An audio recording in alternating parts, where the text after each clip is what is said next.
To replace the blower motor on a 2011 Porsche Panamera, you pull this panel down from underneath the glove box. It's held on by those clips that you see there, and when you remove that panel, this is what you see, and you can see the blower motor there with the red wire attached. The blower motor that you see here in this shaky video is the one that was used to replace the one that came out.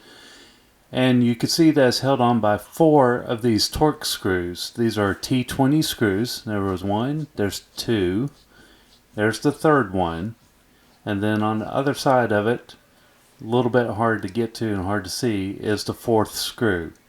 You remove these 4 screws and that blower motor just falls down, and it's only held on by that wire that gives it the power. That wire is held on with a clip, and if you push the tab down that you can kind of see in that video, it's kind of hard to get to. I used a flathead screwdriver to do it. If you push that tab down and slightly pull on that wire, it comes right out. Once as you've done that, then this blower motor is totally disconnected and you can put a replacement blower motor in. Just reverse the process, attach the wire, put the 4 torque screws in, and put the panel back in, putting the bottom in first and then snapping it in just underneath the glove box.